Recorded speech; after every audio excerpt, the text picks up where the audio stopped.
Good afternoon, everyone. I'm Bill Harrington, and welcome to our 17th annual, as Bobby said. I remember back 17 years ago, we were at Genopolis Restaurant out in Farmington, and a small venue. The people that were there, we had maybe a handful of guests, and the speakers that day that talked about the teams were Frank Beckman and George Blaha. And that was the beginning of it. And we moved from Genopolis out to the Skyline Club, and here we are today at the Kingsley. Fabulous venue, and we're pleased to be here. And as a tradition, we had Paul Bunyan. He came along since the beginning, and we'd like to invite our 4 players up here, our Michigan and Michigan State players up here for the official cutting of the cake.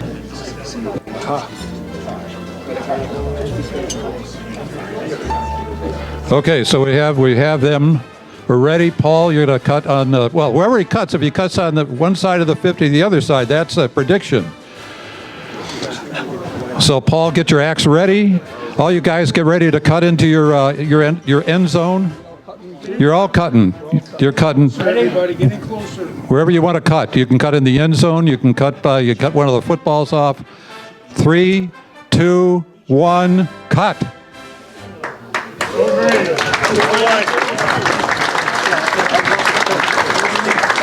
Then Paul cut on the side of the 50 toward Michigan State. I don't know if that's going to come true, but we'll see on Saturday night. And Bobby, come on back up, and we're going to start with what we're going to start with. Okay, next part of the program here, Mr. Jamie Kitts, please join me.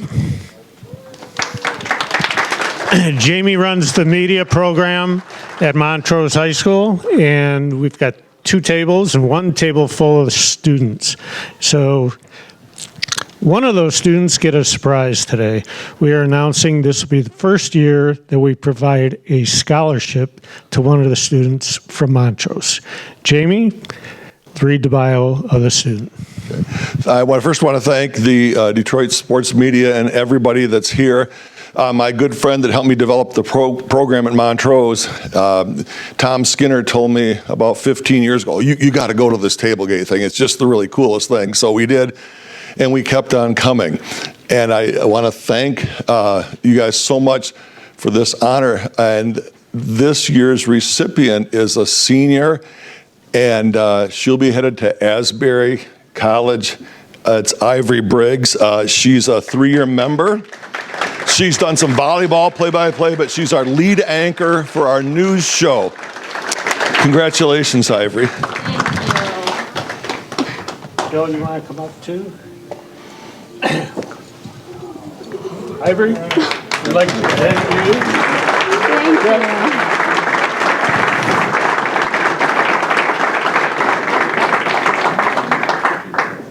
And you get to take that with you. And I Thank you. Got the real check. in a little while.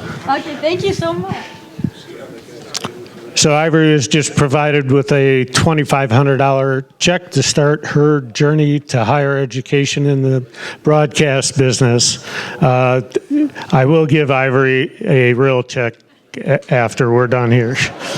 Will spar on the football field, protect them from injury and harm, instill in them respect for each other, and reward them for their perseverance. Help these athletes to be your friends and witnesses to your love. Help them to put the same effort into personal life as they do into sports. May they be sound models to imitate for all who admire them, and may the better team win. And finally, we pray for your grace, Lord, to bless the food that is in front of us, the friends and family members beside us, and love between us. And we ask this in your name.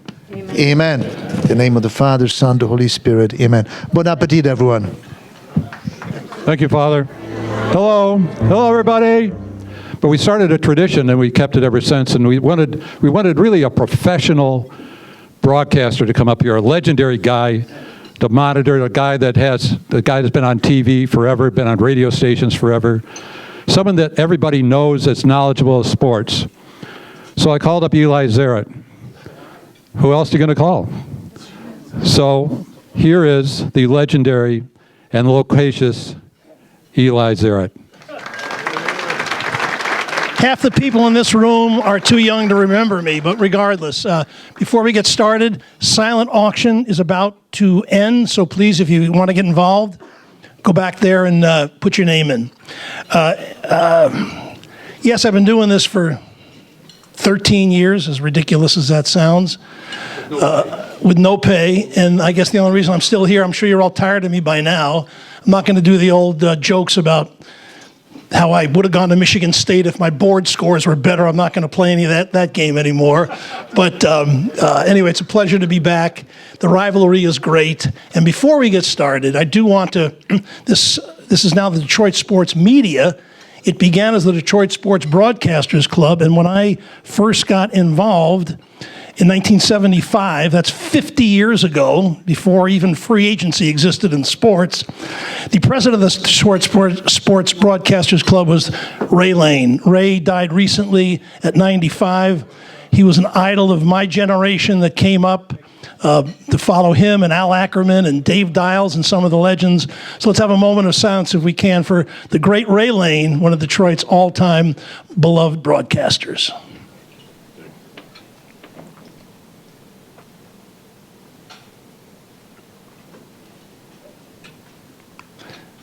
All right, let's move on. I'm sitting at the table here, and there's two massive human beings at the table with me, former Spartans, and I'm very pleased to see that we do have some former players in the crowd. So he played line from 09 to 14 at Michigan State. Round of applause for Cash Reynolds, please, right here. He played for the Spartans between 08 and 11, another lineman. Also was an assistant coach there from 12 to 14. I believe those were his years. Let's hear it for Zach Huter. Zach Huter.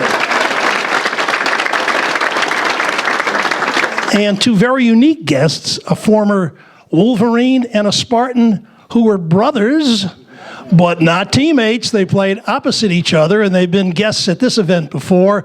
Marcus and Martell Webb right there.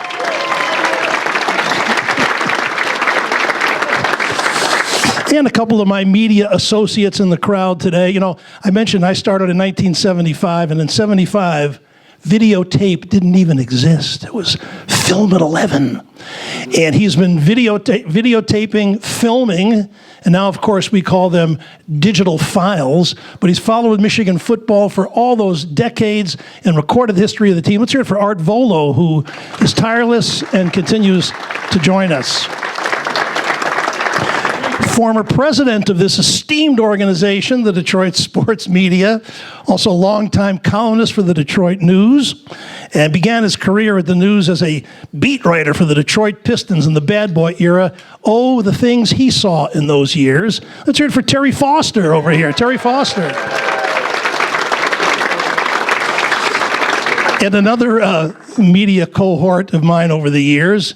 He's one of those classic ink-stained wretches, as Jerry Green used to call him, a city reporter, digging for the story. He's now a columnist for the Detroit Free Press, and a fine one, too. M.L. Elrick.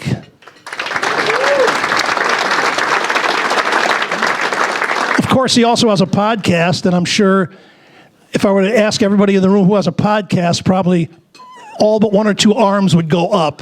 So we bow down to the new state of media these days. All right, you know, for 50 years, I've been involved in some degree in sports media, and I've always tried to stay a little bit ahead of my listeners or viewers to understand the inner workings of the sport and a lot of the financial stuff that people don't get. How did free agency work when it came around? How did the broadcast rights figure out? Modern day, how about analytics and stats? Well, I tell you, I have never felt more out of touch and more known less about anything going on in any sport ever than in college football right now.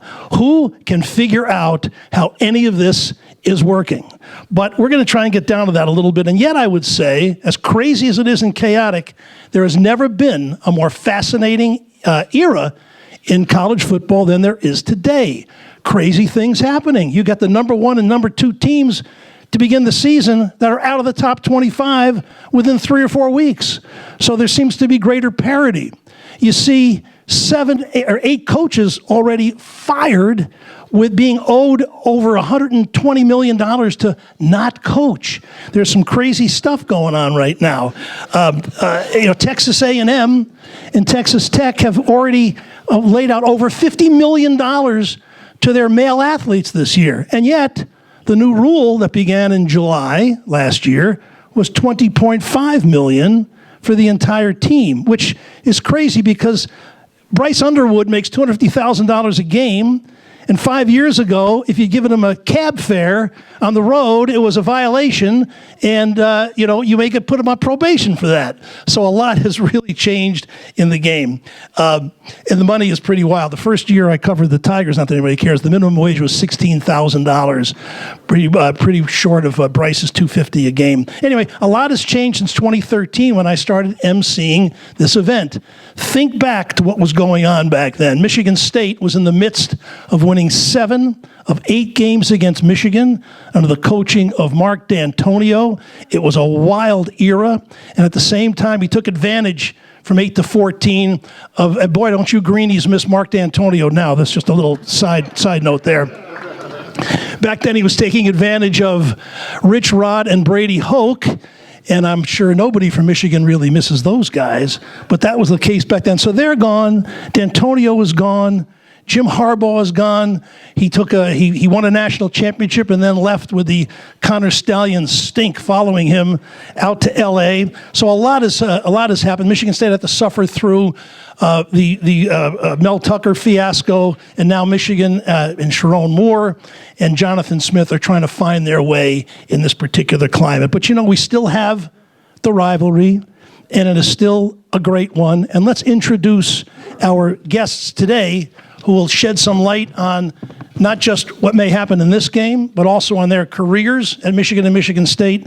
Maybe we'll get into a little, if somebody can help explain. And by the way, there's one person in this room that knows more about all of this craziness in college sports today, and we're going to introduce him a little bit later.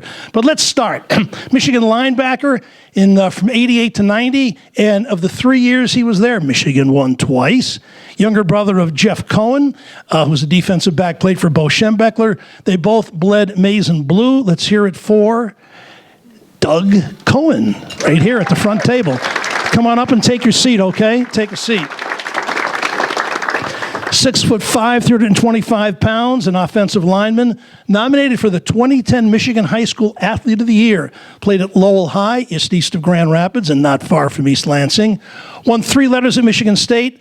Played 70 snaps his senior year in 2014 in Michigan State's 35-11 rout of Michigan, which helped spell doom for Brady Hoke. Thanks for that. And let's hear it for Connor Cruz. Connor Cruz.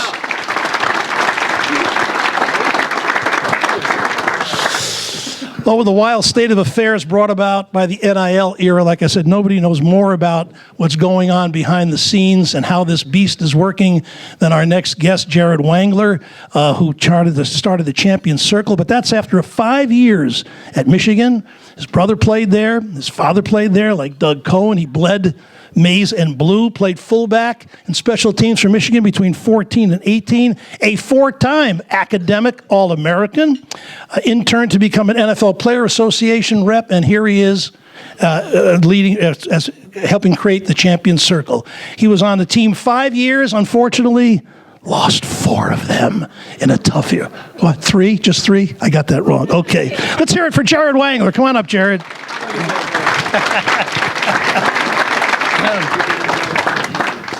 He played high school for that powerhouse in Ohio, Mulder High. As a freshman at Michigan State, a linebacker in 07, led the Spartans in tackles. Listen to this resume. First team All Big Ten as a sophomore. Consensus first team All-American as a junior. And in 2010 was a unanimous first team All-American as a senior.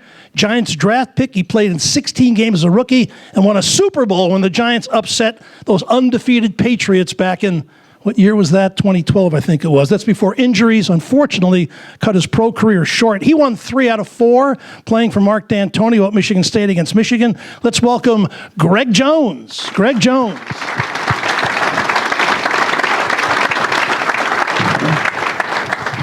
Well, we do have a game coming up this week, and I really felt a little anxiety because 2 weeks ago, Michigan State looked really terrible against UCLA. And if that had happened again, I would almost didn't know what I would say to these guys. So Michigan State did pick it up last weekend. They did lose 38-13, but it was at Indiana against a great Indiana team, and they showed a lot of life. So let's start with Greg and Connor. What do you see from this team? Is there some hope that Jonathan Smith, with Aiden Childs leading the way, can A, be competitive or even win this game? And what do you see from this team? I'll go first, Connor. Honestly, first of all, thank you guys for coming here today, taking time out. This is a great event. Again, give another round of applause for everybody that helped put this thing together, dude. Really, really great. But to answer your question, I'll be honest with you, we're going to need a lot, to win this game, and seriously, we do. And one of the things that has happened in the past is that when we have been the underdog in this game, and the times we did win, is that there's a fall off after that. And so this game, if we can put together a win, it needs to have the same mentality for the rest of the season, and honestly for Coach Smith and the rest of the staff and the players, like it has to be the same mentality for us to sustain this, because some of the problem is that we haven't been very consistent. We got to get off the field on third down. We got to convert on third down. Special teams has to be a better factor. You can't get kicks blocked. There's a lot of things that we have to fix, and hopefully this is the game that we get that done. Like we've always said in our locker room when we played, is that the records don't count. It's about pride, and as Coach D used to say, this is so you can walk around. It's a hard time to lose and be on the team when you can't walk around and you got to have the hoodie on for a long period of time. But I think there's a lot of things that we have to do in order to win the game. It's not just one thing. It's everything, to be honest with you. Yeah, I would agree with that, what Greg just said. This team needs heart and needs grit right now to get this done. College athletics looks a lot different now than it used to when we played, right? These kids might think they've lost and maybe we can transfer out to the next place, so who cares right now? But they got to find a reason to win, and that reason should be this rivalry and the, for lack of a better term, hate that you should have for that team down the road. The offense can't score on every series. And Greg, you were a great linebacker. You played on some great defenses. Is there any hope that this defense can, is the talent there to improve? Yeah, the talent is there. I just think we have to be a little bit more creative in our game planning. You got to give Bryce a lot of different looks that he hasn't seen, and try to confuse him and try to get him to make some mistakes and take advantage. And we got to apply pressure. When you got a strong arm back there, the best thing you can do is get in his face and make it a long game and fight for every yard. Because the hits add up. That's one thing I can tell you. In a game like this, the hits add up, and if you can add to those hits enough, slow the timing down, make some bad decisions, force some turnovers.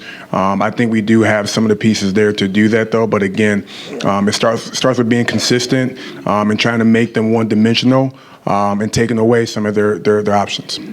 All right, on the Michigan side. Big win last week against Washington, very, very important. Michigan can actually go into the Ohio State game after these next 4 weeks. No terrible, don't play Indiana, don't play, well, at least I said don't play Penn State, but that doesn't seem to be quite the, so they could go into the Ohio State game, 9-2. But what do you think of the job that Sharon Moore has done so far, and what do you think of this team so far? Go ahead, Doug. So I think, I like what Sharon's done. I think he's done a lot of good things, and this team's done a lot of good things, but it's also been a tale of two teams a little bit. It's been a bit of a roller coaster. We've had a couple of really great moments, and we've had a couple that weren't so great. That was obviously not good out in California against USC, and yet all the things that we seem to be concerned with in that game, the tackling wasn't great. Guys seemed to be out of position. Our O-line couldn't really get a push. Like some of these things that we saw in USC that seemed really concerning all seemed to go away the following week against a pretty good Washington team. Washington's no slouch. That's still Washington. They're still 5-1. And we dominated most of that game. I mean, and guys were tackling and guys were in position. And I think some adjustments that we've made on offense in that game, I think this O-line, I think, is talented. I think it's a good O-line, but it's not the type of O-line that will just line up and mash you, that you can really be effective maybe playing bully ball, running it right up the middle for 60 minutes. And I think maybe they recognized that a little bit and started to get guys out off tackle and do a little more zone scheme type things to give them a better chance at success. So to me, those types of adjustments, I think, were great coaching adjustments. And in terms of the mentality, they obviously still have, Sharon still has the team in terms of, being able to motivate them and get them to bounce back. A lot of people thought that the workman jacket thing at the press conference was really cheesy, but you know what? I think they bought in, and that says a lot. I think when a coach can get a team to buy in and bounce back and do what they did. So I still like where this team is. If we welcome the team from down south into our stadium at 9-2, I think we're going to be in really good shape. That's how I feel about it. Isn't it, Jared? That's great. I'm sure you. Well, go ahead. Bobby, Bill, thank you both so much for having us all here. It's definitely a pleasure being a part of it. And somebody from Metro Detroit, a lot of friends who went to Michigan State, a lot of friends and family went to Michigan. I mean, just a great reflection of the rivalry and all the good that can come of sport. As it relates to Michigan and your question in particular about Sharon, I look at the holistic body of work over the last 2 years. I mean, the guy stepped into this role transitioning out of the Jim Harbaugh era, I think 38 years old, head football coach at the University of Michigan. I mean, that's like a really big job to step into as your first job as a head football coach. And then also transitioning right into when player rosters are moving from, maybe $10 million up to $20, $25 million is just like not an easy thing to just like navigate through at any level, whether you've been in the business for 25, 30 years or it's your first year on the job as a head ball coach.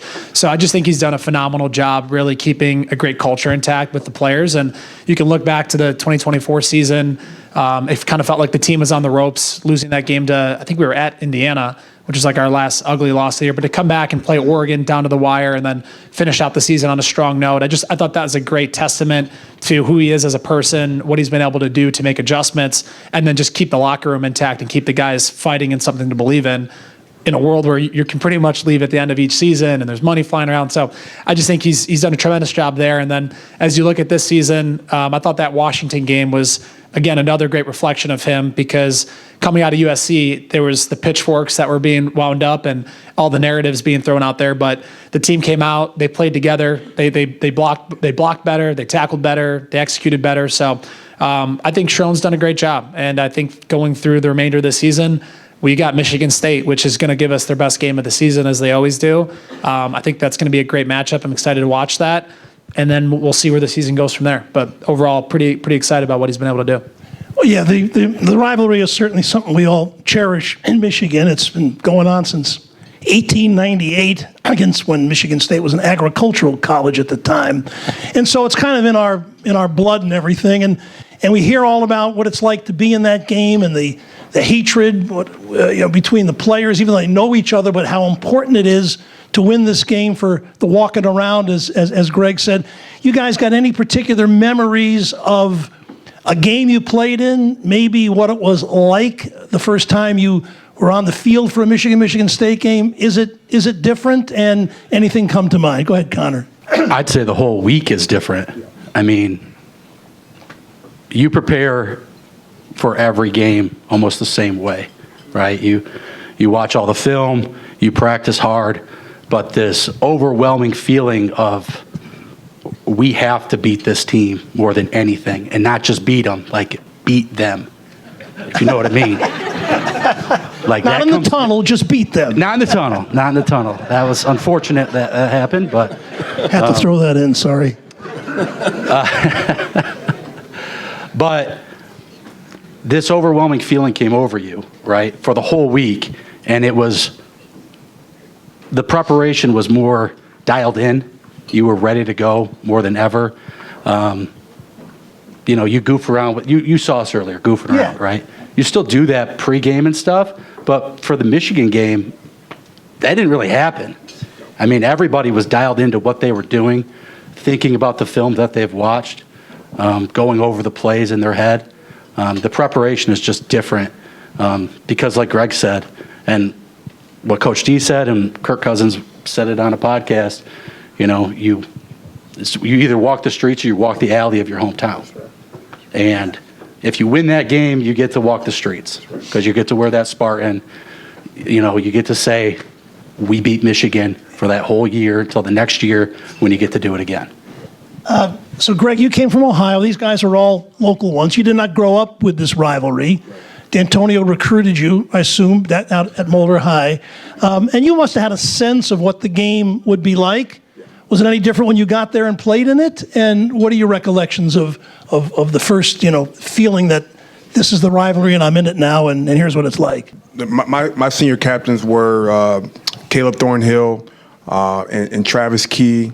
And those guys and Brian Hoyer on offense and those guys had so much emotion. I mean, almost to the point of tears talking about that game.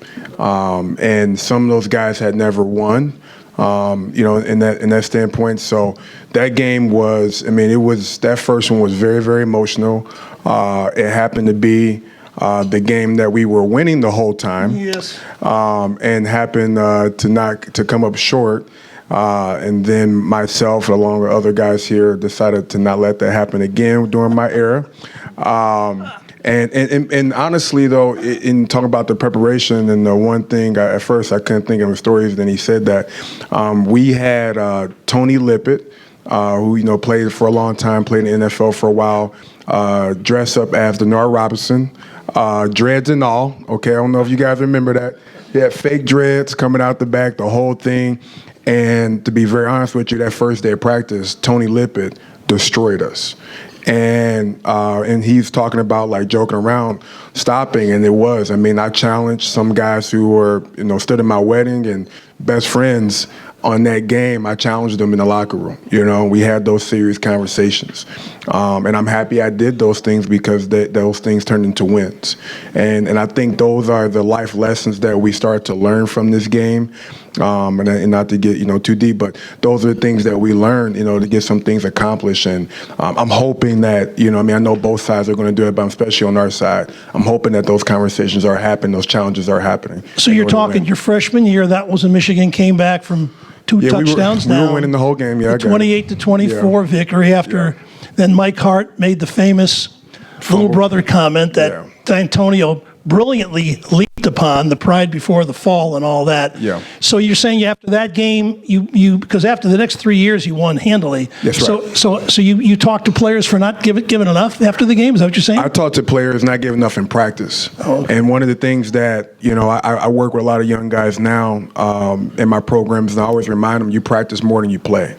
And so you're going to go out there and prove it to your teammates, to your coaches, in practice well before you get to that game on Saturday. So that's where I challenged them at. I challenged us on our habits, so that way you get a reflection of that on Saturday night or Saturday, on the game day. But that's what I challenged them on, and I think they answered that well, and they understood that it's out of love and out of respect, and just wanting to win and having that bad taste in my mouth, and yeah, it was a good time. It was a good time afterwards. But yeah, it came with some pain. That's for sure. Any reflections you have on the games themselves? I remember my senior year, me and two other offensive linemen were considered the thugs of the Big Ten by the refs, and they came and talked to us pregame. A couple of the refs did. And then after 3 plays into our offensive series, we were talking to the refs again about, they were telling us we had to cool it.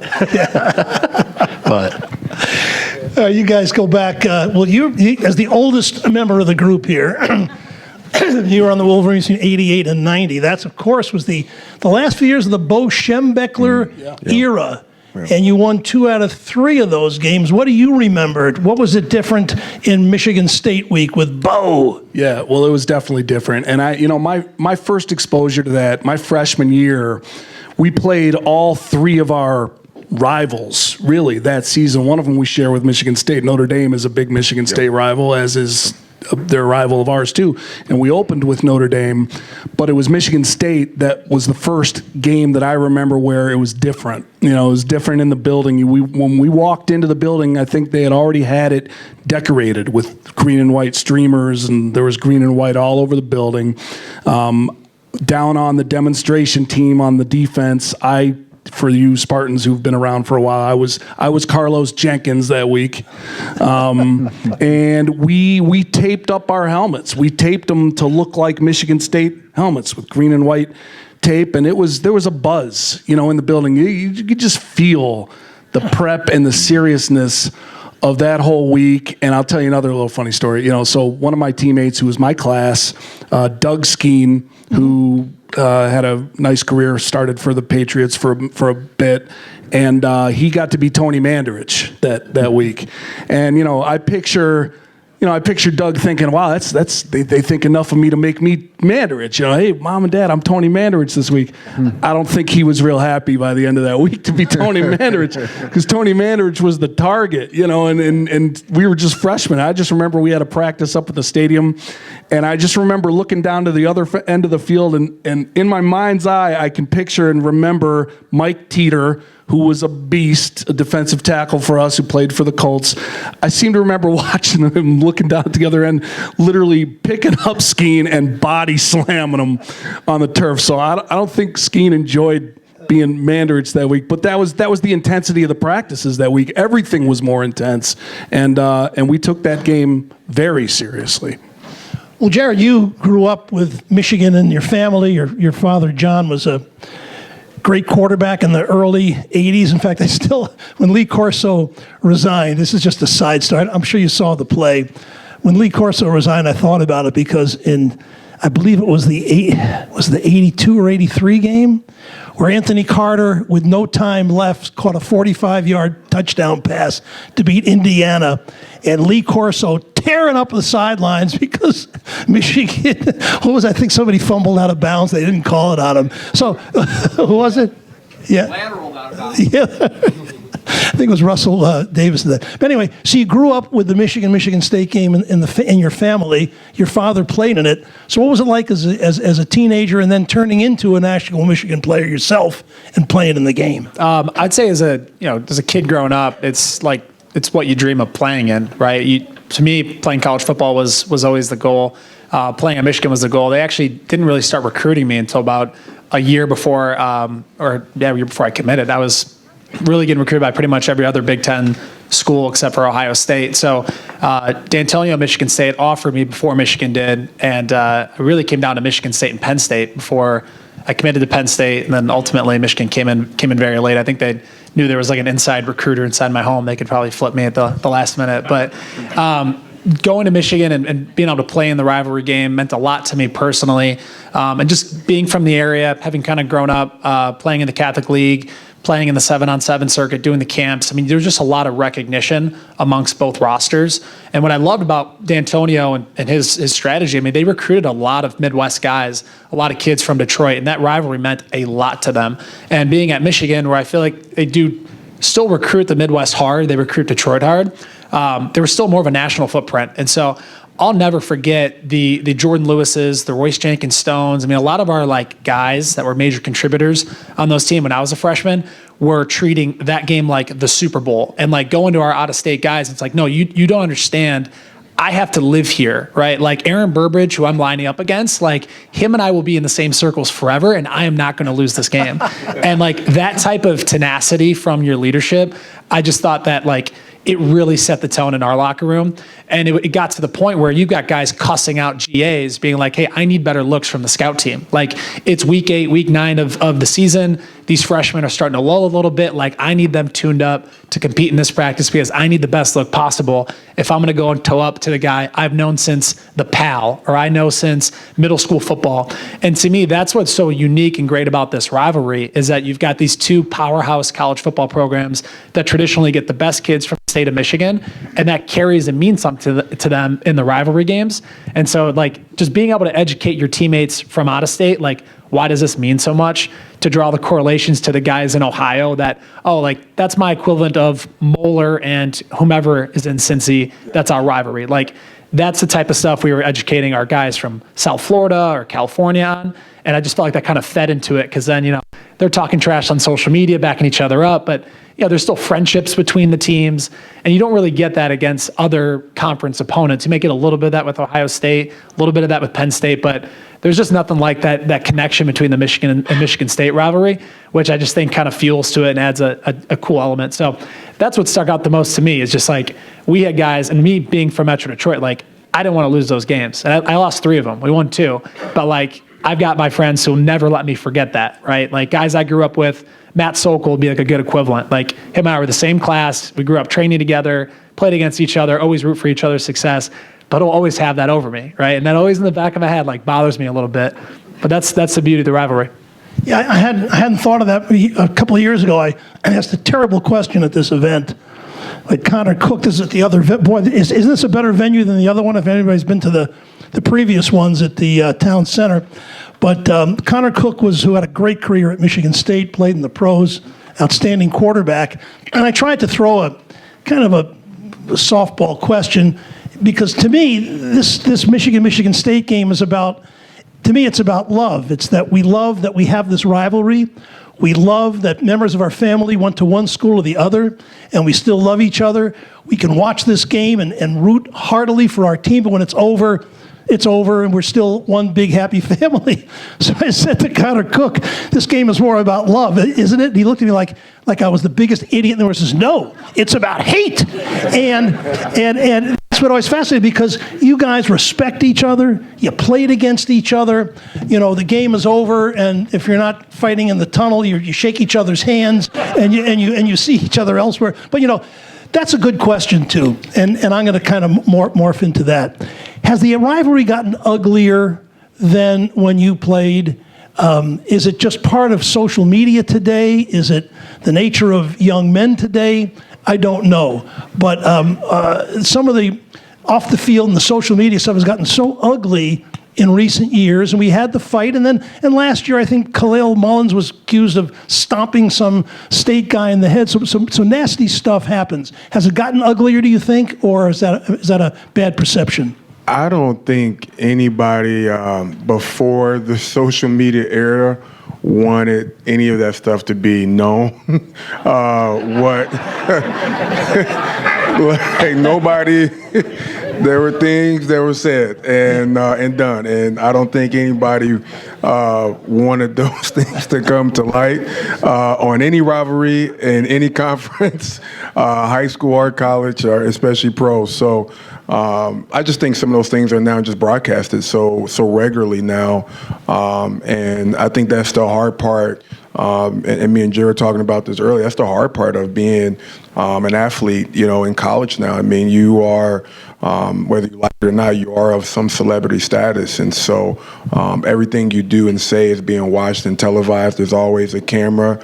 We have, a huge broadcasting system in our pockets at all times. So I think no one wanted those things to go out. But to answer the question, if it's gotten uglier, I just think it's just things that are just being said that were said a long time ago that just now coming to light. But I don't know if they've gotten uglier, though. I just think that now kids can just look it up, and they have more things and more ammo to say versus trying to go back and look at like an encyclopedia or a sports almanac or something like that. Like, now they got Google and ChatGPT right at their phone. They're like, dude, I can just look it up, and we can just go from there, and bring up the facts. And I think it's harder to be a player too. Yeah. Now that there's gambling, and dozens of college players are attacked on social media. Yeah. Here they are, kids doing their best, trying to achieve in front of 100,000 people, and they make a mistake, and they're just devastated by this. Have you heard any of that, you guys, that players today are just being, some have to drop out of social media altogether because of the way people treat them? Yeah, no, there's no doubt about that. I think I also think NIL has impacted that a little bit now, because I think the average fan who didn't play, who didn't go through it, no disrespect to the people who didn't, but it's easy to sit behind your keyboard and take shots at guys and now say, and they're getting paid, so there's no excuse now. Well, they're still 18, 19, 20 years old, developing, figuring this out, and they're still prone to make mistakes. And just because they're getting money now doesn't mean it's unacceptable for them to make those mistakes. They're still young men figuring it out. And so I do think social media has changed that a little bit. But I also think, for those of us, we didn't have that back then. We didn't have to worry about that, but we also didn't grow up with that. And I think these kids are more used to it and are better prepared to deal with some of it than maybe we think we would have been back in the day. And I'm not dismissing it or saying it's easy to hear people bad-mouthing you online. I think they have ways to kind of prepare, I think, these guys for knowing that that's coming. And, just a couple of them that I know personally that I know have been attacked, and they just, they at least the ones that I've talked to have been able to tune it out. And I think in terms of whether it's gotten uglier or not, it's another thing. I think, people have selective memory. It was pretty ugly. It's always been pretty ugly. There's always been ugly elements. It's not like we were all nice to each other and loved each other back in the day and suddenly we hate each other.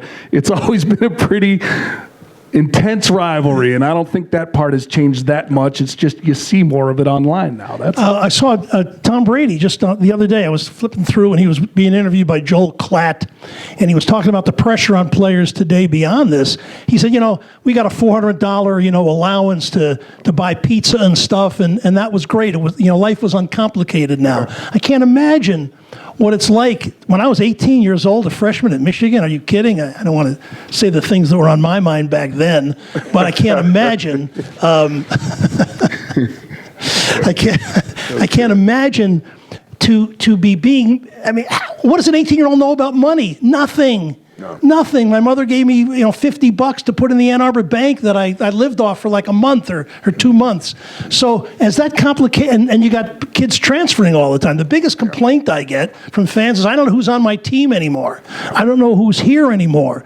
So compare, what if you were a $2 million linebacker back in 2007, 2008. Would it have changed your life? I would think it would be incredibly impactful. Yeah, absolutely. I grew up inner city Cincinnati. Does anybody know what a D&D list is? Anybody know what that means? That's do not deliver. For those of you, okay, that's where I grew up at, okay, in Cincinnati. All right, we're talking about what would be called like a Papa John's, like we had La Rosa's back then. So I grew up Section 8 housing, so absolutely that would have changed our lives. But to your point, though, and that's, again, me and Jared talking about this, there should be some financial literacy attached to a lot of these things. And I think they're going to get there. I really do. I think that's something they're going to get there and figure that out. But, going back to what you said earlier about, these kids and the pressure, it's like, a kid make a mistake, man, and you send a death threat towards this kid. I mean, like, that's insane, because if it's your kid out there, right, and any one of us can be out there, I'm like, do you not send that to my kid, and I got calls to make too, you know what I mean? So I think that's too far at that point in time. The person, if you're betting, whatever, you're the problem and you need to seek help. But yeah, it's a lot though. And again, these kids are trying to win the game. Like, I think that's something I remind my staff. I coach my son's team, 10-year-olds, 10, 11-year-olds. I'm like, and they make a mistake and they yell. I'm like, dude, they are trying to win the game. They're not making mistakes so they want to lose. They're doing too much, so they're trying to win the game. The same thing goes for the boys on both sides, just out of respect. I mean, they're trying to win the game. They're doing everything they can and still try to be themselves at the end of the day and be recognizable to their family and friends that they grew up with. So, without a doubt, it's a total different ball game. I'm just hoping, like, again, mentally, all these kids, they come out, stronger and more mature, and they're not so beat up that they can't be active in their community, their neighborhoods. Jared, could you help us understand I said earlier, Texas A&M 49 million. Texas Tech had 54 million before July 8th to like front load contracts. And yet the school pays or can pay up to 20.5 million. Are you at liberty to say, or can you enlighten us, for an example, how does Bryce Underwood get paid? It isn't from the 20.5, is it? Is it from signing autographs? Is it just pocket money from Larry Ellison? How does it work? And does it make sense from you on the inside, whereas we just see chaos in the outside, and schools that have it, schools that don't, alumni getting, being begged or pleaded with to contribute? How does it work? I'll just do my best to kind of hit like top of the waves and simplify it. But I think your question just mainly surrounds around college athletics right now. Each of these universities, they've got resources, right, to allocate towards compensating student athletes. And some of those resources now can come from the schools, which is great. I think that's the first step towards better regulation in the sport. And down the road, like something that actually can be consistent and have rules that can be applied and that they don't end up back in the Supreme Court and losing another case. So it kind of hinges back down to either an antitrust protection or collective bargaining. That's going to take several years. And so in that intermediate time, there's resources that schools can provide, which is the revenue sharing cap you alluded to, 21% average annualized revenues of these athletic departments in the P4. So it comes out to around like $20.5 million. It still has not found a way to curtail all of the things that you've been reading about for the last 3 to 4 years, which are resources that schools aggregate through boosters, through local businesses, through fans. I mean, it's become a pretty sophisticated operation at a lot of these bigger schools that want to be competitive in athlete compensation. So you reference Texas Tech, right? And that one, they've got a booster that's pretty prevalent and trying to make some big moves in college athletics and support a lot of the things that he's doing. But the other side of it is what's driving a lot of people nuts, which is pouring a lot of money into player compensation. But you're not allowed to, right? You can't do pay for play. There's this NIL board allegedly from Deloitte that has to approve all the deals. Is that actually happening? Yeah. There's a system that is approving deals, not approving deals, and that there's a standard business, there's a fair market value, and there's a valid business purpose test that has to go through.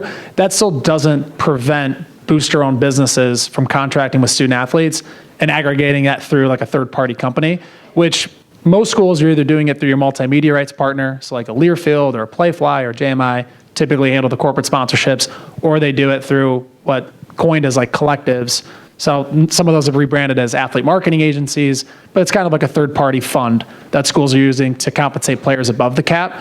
And between what you have in rev share, what you have with your multimedia rights partner, what you have from your collective or whatever you want to call that third entity, you're sort of like aggregating resources and then using that to pay out student athletes. So you referenced the Michigan student athlete. I won't go into detail on their specific situation, but we can just pick on Texas Tech for now. And their quarterback, if he's making $2 million, he might be making $1 million in rev share, $500,000 from their third-party entity, and then another $500,000 from their multimedia rights partner. And that's how you're aggregating it. You're working it through with the player's representation. Well, so what is the media rights partner paying him for? To make appearances? Does Bryce Underwood make appearances? Is he signing autographs? How does he earn his money besides just playing football? Yeah, so your question is like, how are they making their money outside the revenue sharing dollars? If it's through a multimedia rights partner, they're typically doing marketing for university partners, right? So a place like Texas Tech, they probably have $25 to $30 million worth of corporate partners that are doing advertising with the athletic department. There are so many ways to do, whether they're appearances or commercials or private corporate events with a specific student athlete that actually do drive tangible ROI. Yeah. So that's a way to do it. That's completely compliant with this new clearinghouse system. So that's where you go. And most of the third-party entities that I'm referencing that are not the multimedia rights partner, you're engaging in like a marketing guarantee contract with the student athlete. So like you're buying a set of rights and services, and then you're going out and monetizing it. And for the top college athletes, like there's a lot of value in that. There's group licensing programs that you can structure. You kind of look at like what the NFL has with the NFLPA, and like the PA owns the group rights for the athletes. You can monetize those in a lot of different ways: video games, merchandise, collectibles. So the big markets like actually can do this, but it's just going to create a separation of like the top 30 schools and then the next 30 to 40 schools. And it's hard for people to stomach that, but like, it's kind of where college football's been moving over the last 20, 30 years. You look at coaching salaries, you look at athletic department budgets, like there's a clear separation between P4 schools, non-P4 schools. So it's just the natural progression of the sport, I believe. I hope that made sense as much as it could. It's very complicated, but thank you for that. What's also puzzles me is, I was looking at Cade McNamara. Let's see, he committed to Notre Dame, then he came to Michigan. He was a red shirt. Then he got beat up by J.J. McCarthy. Then he went to Iowa and he lost a season to COVID, and he lost a season and an injury season. Then he goes to Western Kentucky, but doesn't sign there. He goes to Eastern Tennessee. So here, he started in 2019. It's 7 years later, and he's still wearing a uniform, throwing passes.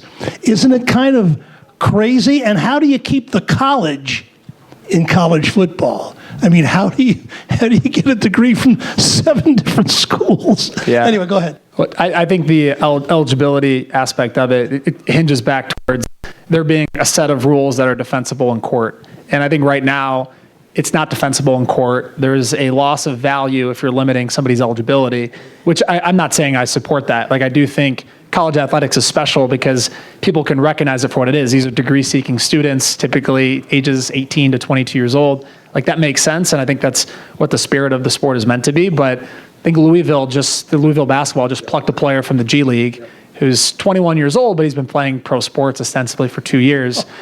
And that's a thing. Like, there's a strategy in college football now where, like, you look at the NFL draft, you see, like, what players were not drafted in the 6th or 7th round, what they were projected to be, and then you look at them to see where they might end up as a free agent, right? Like, you can go pluck that player and bring them back to college ball for another year if they have eligibility. So there's all these strategies that are now in place now that money is a part of the equation, and there's this eligibility question that's out there that ultimately you need to get to a world where you've either collectively bargained these rules or the NCAA gets antitrust protection. I don't know which one comes first, but until you get there, I don't know how you set a set of rules and not get sued in court, because that's just what's caused all the craziness. Well, you guys played for some great coaches. D'Antonio recruited you. When you look back at your college career, what's left? What did you learn? What's taken you through life that you can go back and say, if I hadn't gone here and done this, I might not be the same man I am today? When I was getting recruited, one of the things Coach D'Antonio said to me is, if you come here, I'm going to teach you how to be a better man. That was one of the things he said that really grabbed me towards Michigan State. And I think he did that for not only me, but almost every player that came through Michigan State. In what ways? I mean, we took a class on how to eat at an event like this. You guys remember that? He watched one of our players eating, and he was holding the fork like a Neanderthal. And he said, no, that's not how you present yourself. And we literally took an etiquette class and learned what each fork meant and how to cut a steak right. Okay. You know what I mean? He did everything he could to make sure that we were better and prepared for life after college. Greg, I mean, you had an amazing career, amazing 4-year career. You got sons that play football. What did you learn from D'Antonio in college that you impart on them? Well, before my daughter and my sons, before I get in any trouble, my wife, who I met at Michigan State, I mean, I'm just blessed to have her in my life. And then two, the amount of opportunity afterwards was something that he was always big about, and on top of one, becoming a better man, more mature, but he knew and he saw so many guys, and he would bring people in to speak to us that have gone on and that played and done great things, but he would bring those same people back and have them talk to us about opportunities outside of football. And at the time, myself, I've been on cover of Sports Illustrated, a lot of different things, and got drafted. But he's like, Greg, you can only make so many tackles. Eventually you got to go on and provide and have a family, build a life. And I'm always going to have opportunities for you. And he did. He actually offered me my first job out of NFL to go and coach. So and he's always been there for me. I still talk to him today, and he always makes the joke. And I ask him, "Are you busy?" And he looks at his hand, and he's like, "I can do whatever I want to do now." He's in Florida chilling right now. And he comes back to games like this when he wants to. But without a doubt, though, the life experiences that we had, the friendships, like I said, guys that stood at my wedding and became close friends and godparents of my kids. I think those are the things that, outside of, the stats and the resume that I look back on, I'm very thrilled about. And besides, like I said, the one loss, I wouldn't change a thing outside of that, though. Jared, you were an academic All-American, and I've had players tell me, the serious ones. I was looking at Fernando Mendoza, who transferred for Cal to Indiana, and he was talking about, I've had other people tell me, what a day is like, and I've always wondered how many college football players can really be a serious student and a serious player, because isn't it from 5 in the morning, and then your study hall is like at 9 o'clock at night when you got to be completely fatigued from the whole day. How are you able to manage both, and how many players really can be a football player on a major team like this and also a serious student? How hard is it, and what percentage can really do that?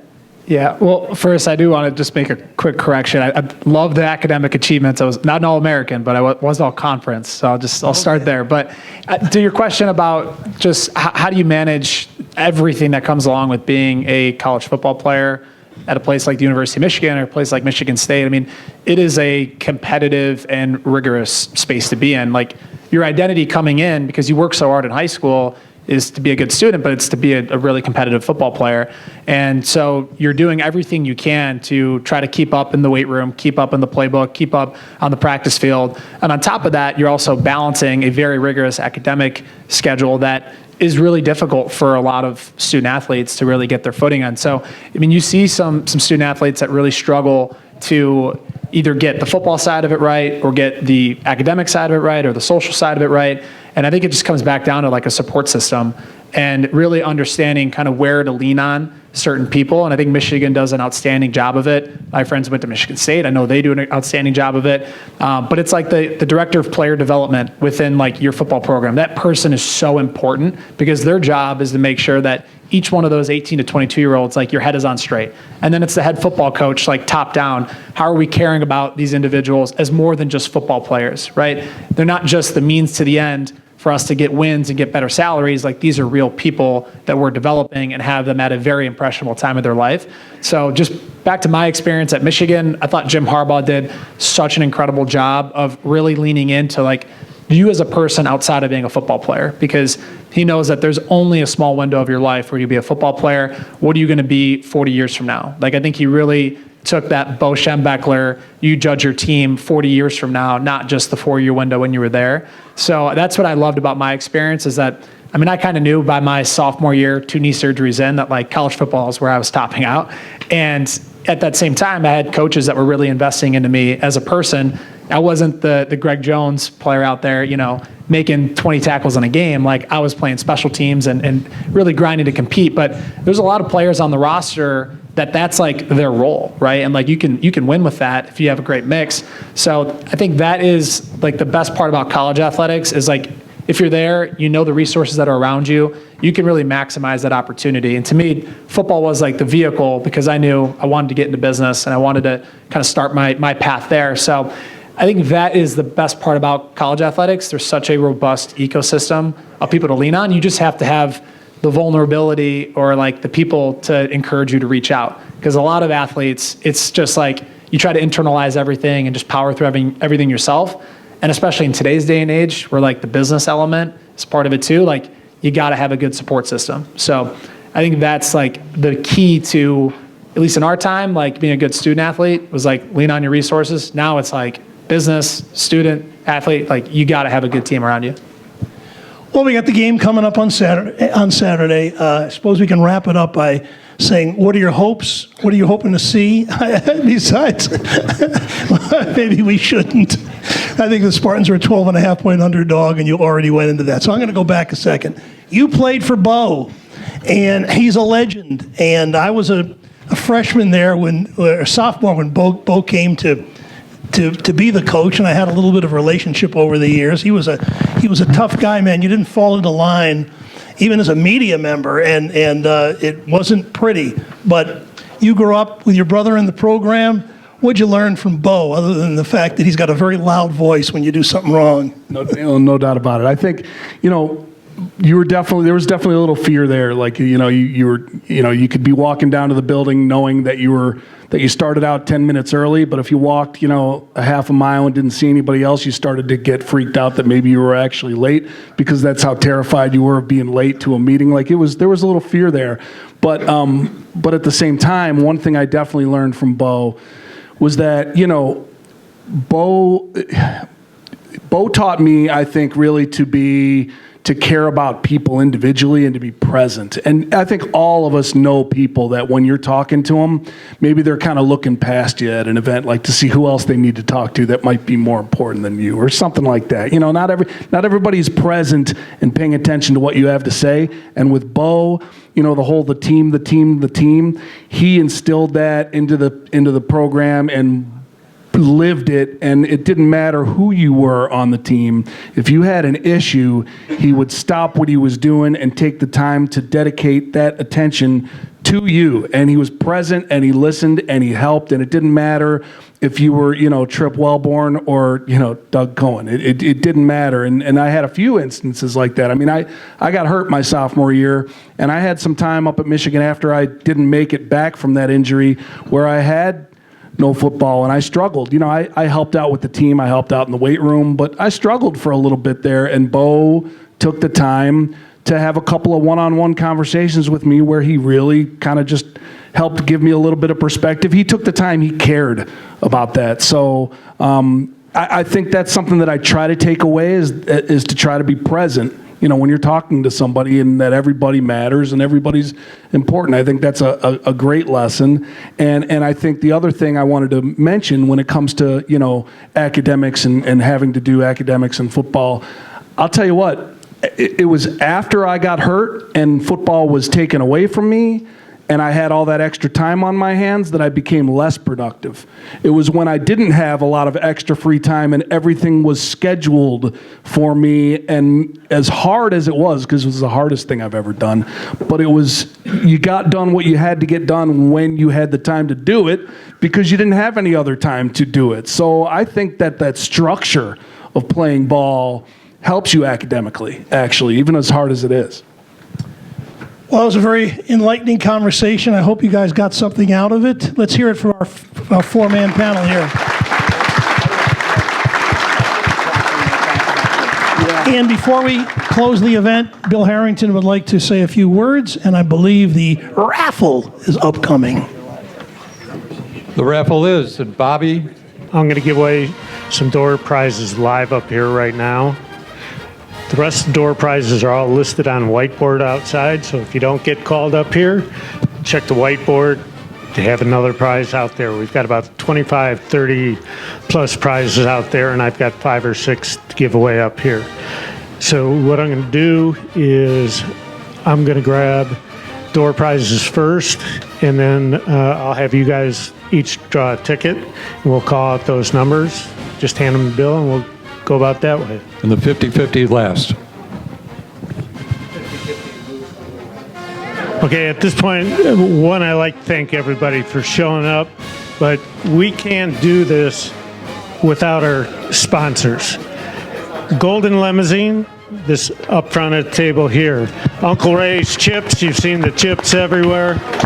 Show Ready Technologies doing all the light and sound for us today. Fogo de Chao, Michelle Choice had to leave. She's not here right now, but she sponsors everything we do. Eddie V's, Liz Reese. Fago Beverages. Minuteman Press, Robin Hilliker, who is one of our board members. Cherry Creek Golf Course, Nicole Moore and Ben, they were here. K1 Oxford, Gavin Mills, he's a new sponsor. Hot Logic, Bernie Youngblood is in the house. Extreme Metals, you saw the drink stands that we've got up here that were out in the lobby. DC Sports, Steve Grouse, that was all the memorabilia outside. Foaling Warehouse, Chris Hutt, Brad Chapman. Chris is also a board member. Last but not least, our hosts here, Tom Lamb and his entire staff for doing a wonderful job. Thank you, everybody. Thank them. And I also want to say thank you to Marcus Webb, Sea Farms. All right? He got great sea moss. Go check him out. That's my boy. Love you, boy. I told you I got you. One more thank you. One more thank you to Eli Zarrett. Eli Zarrett, our moderator. Sea Farms. Sea Moss by Marcus Webb.